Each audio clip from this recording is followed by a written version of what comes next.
આ બધા અંદર અંદર ગુપ્તગુ થાય છે. શું કરવું? આપણી પાસે એવી સગવડતા નથી. ક્યાં જવું, કોને કહેવું? અને અંતરના ઊંડાણની તો કોક વેધુને કહેવાય, ક્યાંય ચોરે નો ચર્ચા યા ચિત્તની વાતું શંકરા. અંતરના ઊંડાણની તો કોક વેધુને કહેવાય.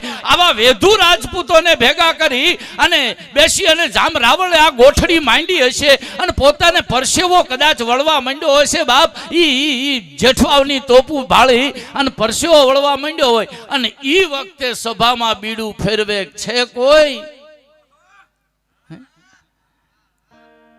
અને હાથમાં બીડું લઈ અને બ્રાહ્મણનો દીકરો નીકળે સાહેબ.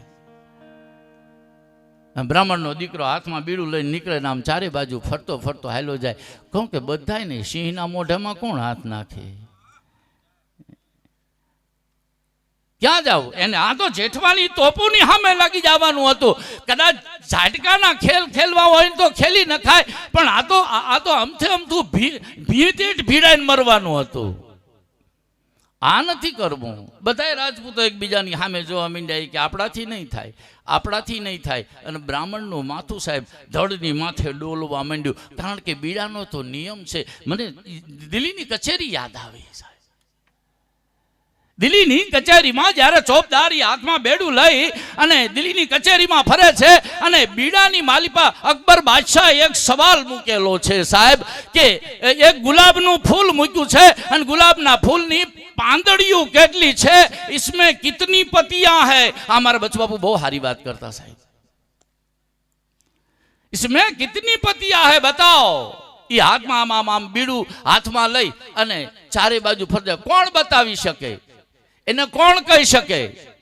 પણ તે દિવસે સાહેબ દુર્સાજી આડા ચારણ બેઠો તો ગુણ ગંભીર ગિરાસત ચારણ દાતાર દિલ દયાવંત ચારણ સુર ચતુર સખાવત ચારણ ખમીરવંત મહાવંત ચારણ વિમળ વેણ ઉચ્ચારણ ચારણ વિપટ સબ વિદારણ ચારણ કઠિન કાજ સુધારણ ચારણ મહેમાને મોજીલો ચારણ અણનમ ઓર હઠીલો ચારણ અને ચૂકે નહીં સદચીલો ચારણ. દુર્સાજી આડા આવો ચારણ બેઠેલો અને બીડું ફરતું ફરતું આખી કચેરીમાં એક વખત બીડું ફરી ગયું. કોઈ કહેતા કોઈએ હાથ નો નાખ્યો બીડાની ઉપર, એ બીજી વખત બીડું ફર્યું. કોઈ કહેતા કોઈએ હાથ નો નાખ્યો અને ચોપદારનું માથું દગવા માંડ્યું સાહેબ. હે મારા ઠાકર, હવે શું થશે? કારણ કે ત્રીજી વખત જો કોઈ બીડું ન ઝડપે અને બીડું કોઈ ન લે તો એને પોતાનું બલિદાન આપવું પડે. જે માણસ બીડું લઈને નીકળ્યો હોય એને સાહેબ. એ હાથમાં બીડું લઈને ફરે છે ને કાળજું થડાક ઉથડાક થડાક ઉથડાક માંડ્યું થાવાક તારી ભલી થાય તારી, કાં તો મારું બલિદાન ચડી જશે આજ. આ કોઈ કહેતા કોઈ બીડું આમાં કોઈ સુરવીર નથી કે જે અકબરને સાચું કહી શકે